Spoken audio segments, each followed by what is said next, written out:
ROTC 3기 장교로 임관을 했으며 국군 보안사령부에서 소령으로 예편했고 월간 문학세계 소설 소명으로 등단하셨고 사단법인 한생명 살리기운동 본부를 설립해서 통일부 인가부인으로 현재 본부장으로 북한 선교 사역을 감당하고 있고요.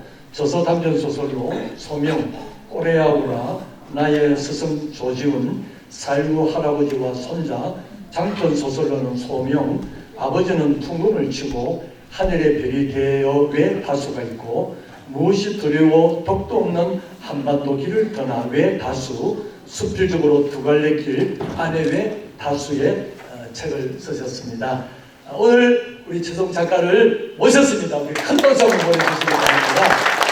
우선 제가 우리 작가님과의 이렇게 얘기를 하기 전에 또 꽃다발을 가지고 오셨는데 미리 좀 받고 하는 게 더 좋을 것 같아요. 우리 최성 작가를 위한 꽃다발 준비된 것 미리 좀 전달하고 분위기가 좀 더 고조되어서 우리 작가님의 이야기를 듣는 시간을 가지겠습니다.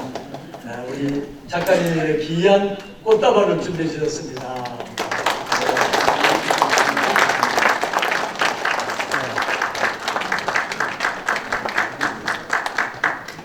네, 오늘 그럼요. 꽃다발 받으시고 또 부산에서 우리 작가님의 아주 책에 얽힌 또 귀한 얘기를 듣는 시간을 갖겠습니다.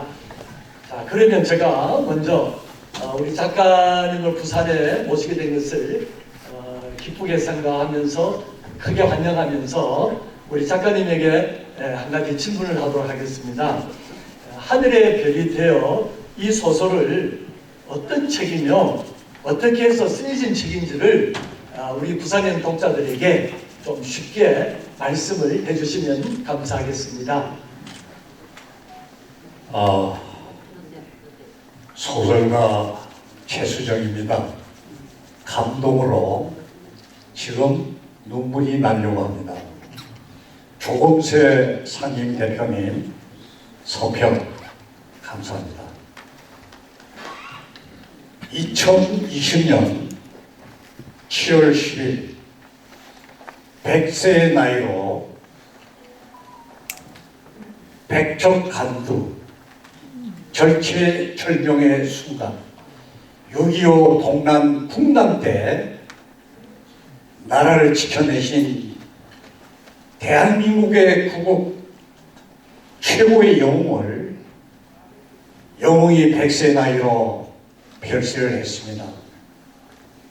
청와대와 민주당은 애도의 노평 한 줄도 내지 않았고 국군 통수권자인 대통령도 조문하지 않았습니다.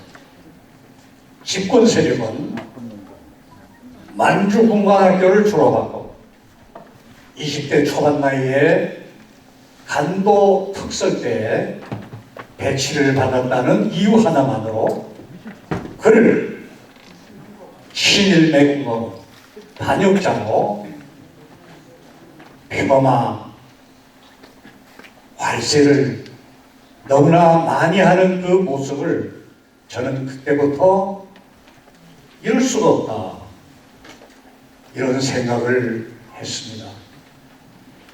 백선엽 장군이 쓰신 6.25 회고록 군과 나라고 하는 그 책에 보면은 백선엽 장군이 이 땅에 살고 있는 젊은이 청소년 학생들이 6.25에 대해서 너무나 모르고 순전히 관념적인 이데올기에 도취돼서 동족 상장의 원흉 김일성을 민족의 영웅으로 추앙을 하는 이런 정말 몰상식한 이런 모습을 보면서 한탄하고 또 한탄하는 글이 군가나라고 하는 회고록을 적고 있습니다.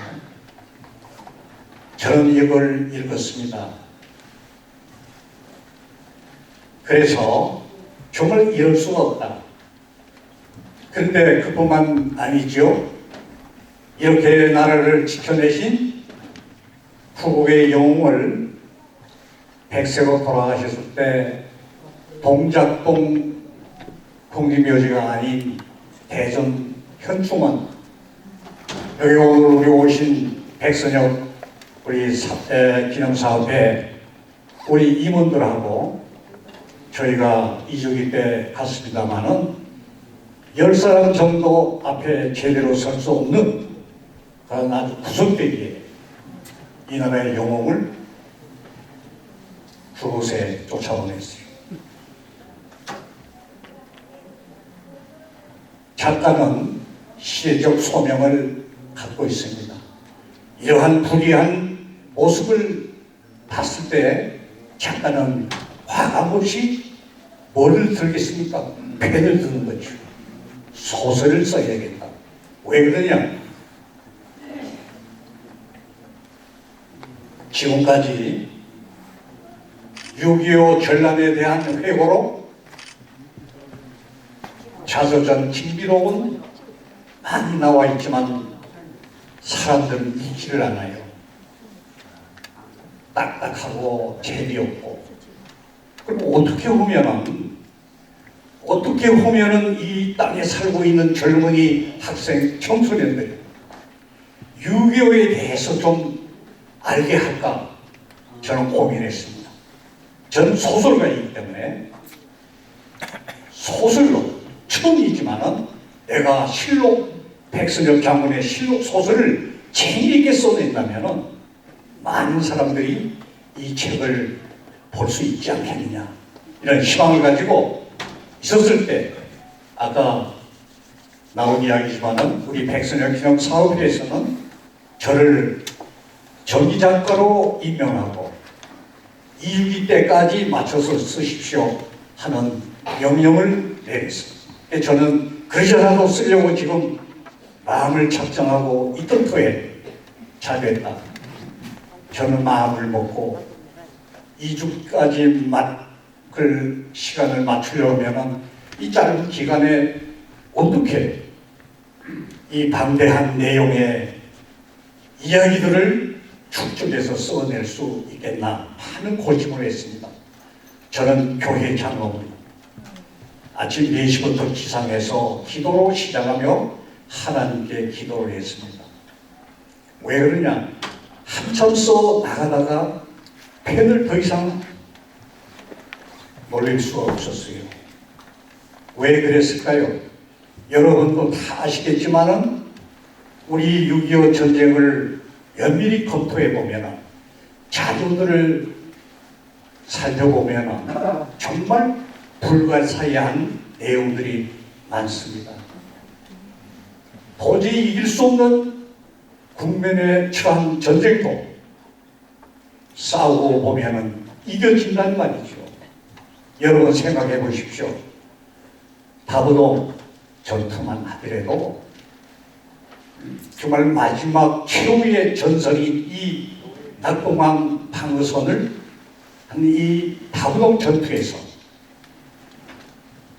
사기가 다 떨어져 있는 1사단 백선엽 장군의 군대는 8천여 명, 상대를 해야 하는 적은 김일성의 정예 3개 사단 2만 7천여 명, 사기가 떨어져 있는 이 8천 명의 병사들을 가지고 어떻게 사기가 살아있는 김일성의 정예 3개 사단 2만 7천하고 싸워서 이길 수 있겠는가? 여러분, 우리가 백선엽 기념사업회에서 학술 포럼도 했습니다만 군사 전문가 박사님들 또 이걸 잘 설명을 못하고 있습니다. 저는 이 대목에 가서 펜을 멈추고 말았습니다. 왜 그러냐? 저로서는 작가지만 실록 소설의 생명은 팩트입니다. 팩트를 깔지 않고는 소설을 쓰지 못해요. 여러분 지금 여러분이 다 갖고 계시는 이 책은 여러분 읽어보시면 아시겠지만은 사실이에요. 픽션, 논픽션으로 왔다 갔다 썼지만은 바탕은 팩트 위에 썼습니다. 그런데 요 대목에 가서는 작가지만은 소설가지만은 더 못 나가는 이유는 설명이 안 되기 때문이죠. 불가사의 여러분 생각해 보십시오. 소련 때 탱크 몰고 서울을 점령한 북한군은 인민군은 김일성 부대는 3일 동안 서울에서 아무것도 하지 않고 있었어요. 유엔이 우리 한국 전쟁에 참전하게 된 이 가부를 결정하는 상임이사국 소련 대표가 이렇게 중요한 회의에 왜 참석을 안 했을까요? 뭐 이것뿐만 아닙니다. 그러니까 불가사의한 이런 사항들이 너무나 많이 나오는 거예요. 작가로서는, 소설가로서는 더 이상 이거를 쓸 수 있는 그런 상황까지 가면서 저는 한 2주 정도는 아무것도 쓰지를 못하고 있었어요. 결국은 신의 경치. 여러분, 역대하에 뭐라고 했습니까? 전쟁은 하나님께 속하는 것입니다. 저는 이 대목에서 무릎을 쳤습니다.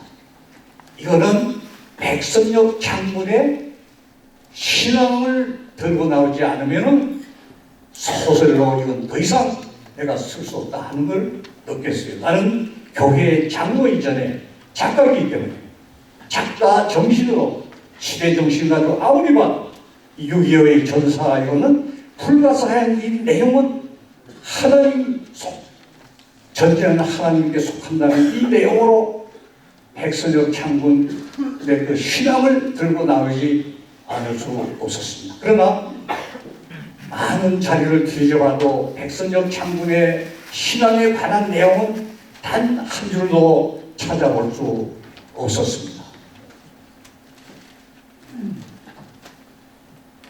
하나님께서 저의 기도에 응답을 해 주셨습니다.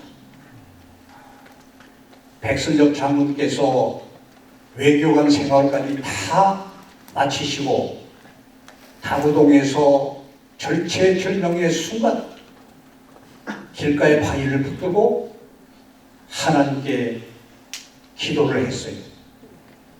그때까지 백 장군은 한 번도 기도라는 것을 해본 적이 없는 사람이에요.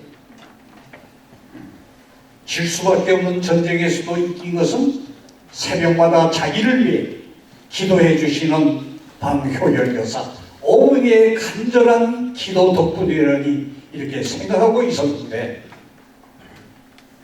그러나 이 다구동 전투는 그게 아닙니다.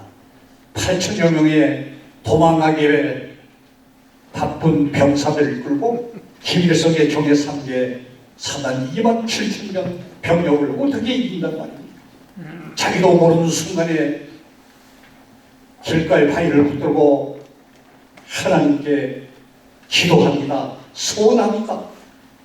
하나님, 이 전쟁에서 우리가 지면은 대한민국은 완전 적화됩니다. 김일성이 완전 점령할 것입니다. 이번 전쟁에서 이기게끔 해주시면 남은 나중에 모든 내 여생을 하나님을 위하여 살겠습니다. 하나님하고 소원합니다. 그 소원한 것을, 그 약속을 지키기 위해서 외교관 생활 다 끝내고 자기가 영락교회에 출석을 합니다. 영락교회에 출석을 했을 때 자기 지도 목사 신앙적으로 집에까지 신방하시고 하여튼 자기를 지도해 신앙적으로 지도해줬던 오창환 목사님, 지금 신촌 장로교회 원로 목사이시죠. 그 오창환 목사님을 저에게 붙여주셨어요. 하나님께서. 이뿐만 아닙니다. 백선엽 장군과 함께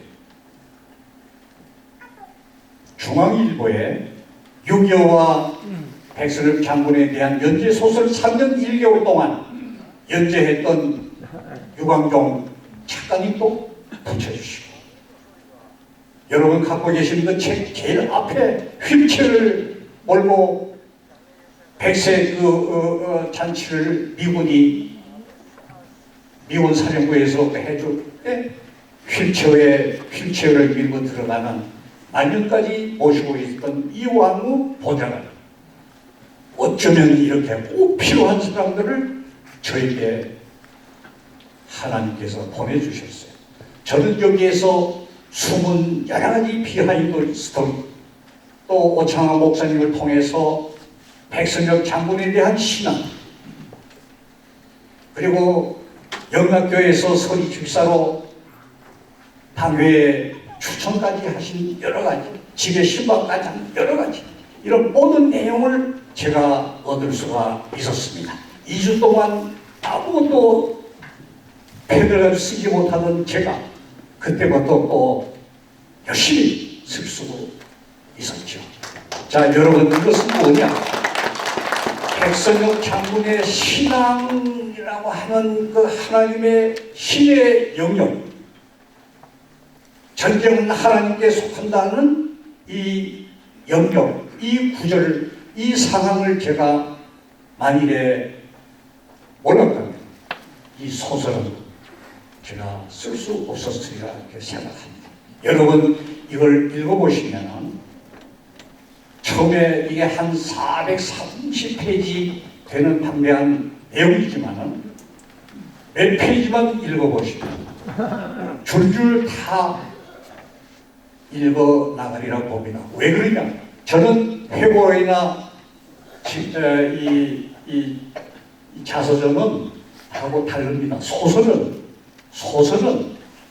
또 이게 실록 소설이기 때문에 거기에는 픽션과 논픽션, 그리고 갈등과 반전, 주인공이 있고 조연이 있고 스태프들이 있고 이야기가 있어요. 소설은 그래서 재미있는 겁니다.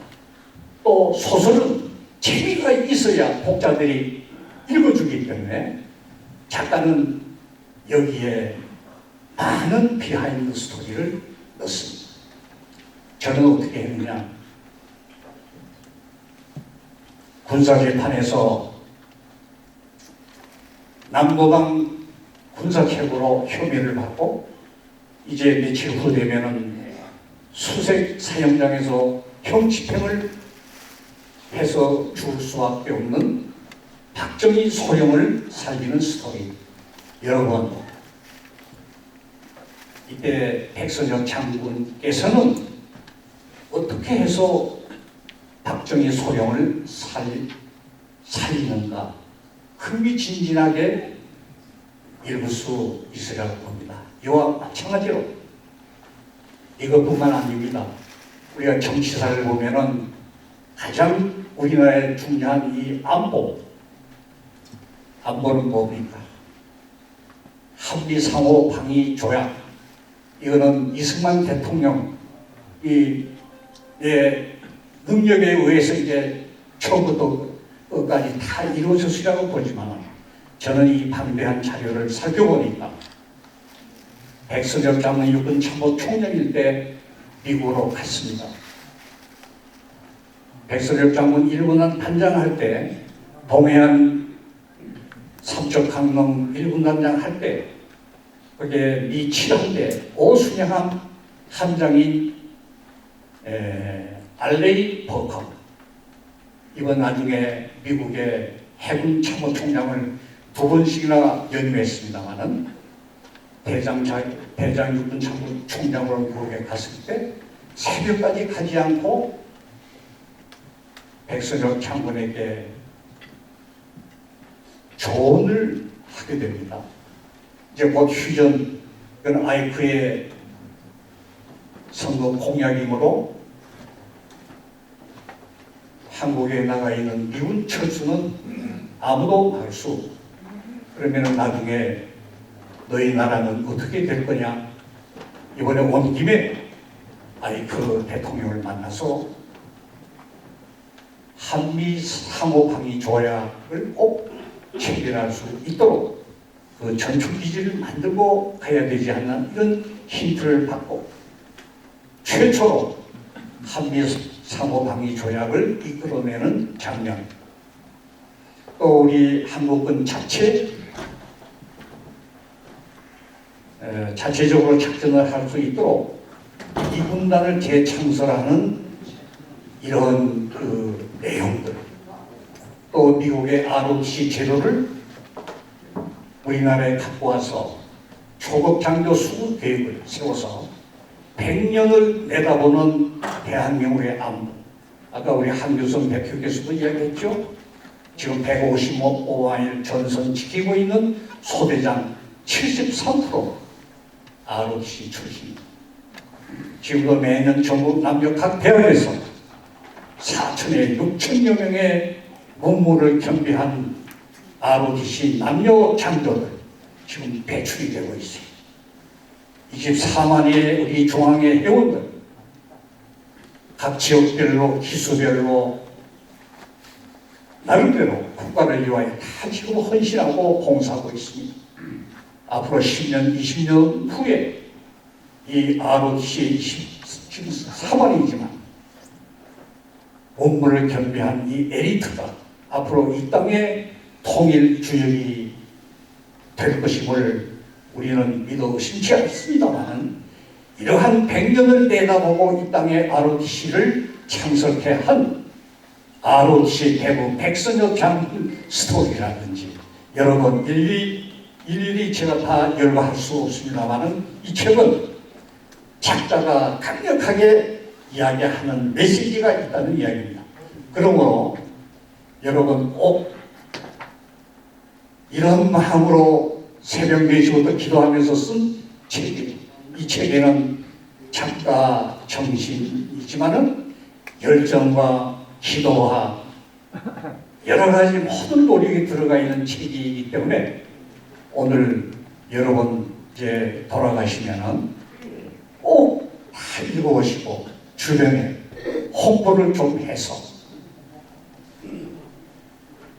윤태인 학살로 유명한 ICBC 수용소 현판에 있는 글귀처럼 기억하지 않는 역사는 되풀이 된다라고 하는 이 교훈을 이 땅에 살고 있는 우리 젊은이, 학생, 청소년들이 알 수 있도록 하려면 이 책을 봐야 하기 때문에 여러분 주변에 좀 더 이 소문을 잘 내주시고, 여러분께서 오늘 저희들 와서 이렇게 백세를 기념 사업회 나라사랑 운동에 적극적으로 동참해 주시면 감사하겠습니다. 감사합니다. 제가 질문 몇 가지 하려고 그랬는데 질문에 대한 답을 벌써 주셨습니다. 우리 작가님에게 제가 꼭 여쭙고 싶은 부분이 뭐가 있는가 하면, 이 책을 통한 메시지에 대한 것을 여쭙고 싶은데 아마 일부 얘기하셨고요. 마지막으로 제가 요약해서 한 가지 물으려고 합니다. 부산에 유엔평화공원이 있습니다. 그래서 저희가 부산에서 나라사랑 불경 기독교 총연합회를 중심으로 해서 작년, 재작년 어떻게 하면 유엔 참전 용사의 자녀를 도울까, 후손들을 도우려고 하는 그런 계획들을 갖고 있어요. 네, 그래서 오늘 그 작가님이 이 책을 쓰신 메시지를 아주 요약해서 한 말씀 전해주시면서 부산에 유엔평화공원이 있고, 지난후 보니까 11월 11일 톰투어도 부산을 통해서 6.25 참전국의 수많은 사람들이 희생을 당했고, 그 희생으로 오늘의 대한민국이 있고 오늘의 또 교회가 있고 이런 것을 보고 저희들이 부산에서 그 후손 돕는 일도 하려고 합니다. 작가로서 부산의 독자에게 책에 대한 핵심 메시지와 부산의 독자들에게 요약해서 한 말씀 해주시면 고맙겠습니다. 네, 감사합니다. 제가 2주기 때 행사 때도 우리 권영애 장관님과 함께 참석을 했습니다만은, 오늘도 여기 와 보니까 정말 우리 부산 애국 시민들의 애국 그 열정은 어느 곳에 있는 분들보다도 더 열렬하고 해발이 높다 이렇게 보고 이 시간에 다시 한번 감사드립니다. 저는 이 부산하면 더 순연한 감정이 들어가는 대목이 있습니다. 남부죠. 남부의 유엔 기념공원이 늘 떠오르기 때문입니다. 저는 제 그 책의 양력에도 나와 있습니다만은 함남 풍산에서 태어났지만은 요 이웃에 있는 진해가 제 고향입니다. 유년 시절을 거기서 보냈습니다. 진해에서 초등학교, 중학교, 고등학교를 졸업했습니다. 여러분, 진해하고 부산은 이거 얼마 이웃이 아니겠어요? 그러니까 이 부산은 제 고향과 다름없습니다. 그래서 특별히 아까 말씀드린 대로 유엔 기념공원이 있고 남부에 있는 유엔 기념공원은 세계 유일의 기념 묘지로 이렇게 지정을 받고 있는 걸로 알고 있습니다. 11개, 11개국의 장정들이 묻혀 있는 곳입니다. 너무나 숙연합니다. 대한민국 6.25 전란 때 대한민국을 위하여 싸우다가 전사한 분들이기 때문에 더 마음이 숙연하고, 부산은 우리 자유 우파가 어느 곳에 있는 어떤 사람들보다도 나라 사랑 운동에 적극적으로 참여하고 계실 줄 믿고, 오늘 특별한 이 시간으로 저희 최수종 작가의 북 콘서트를 열어주신 모든 여러분들에게 다시 한번 감사를 드립니다. 정말 감사합니다. 네, 고맙습니다. 질문이 많이 있지만 시간 관계상 우리 김석조 상임의장님께서 꼭 질문을 안 하면은 집에 가서 후회하겠다 이런 마음이 들어서 작가님에게 대표해서 질문하도록 하겠습니다. 나오셔서 질문해 주시죠.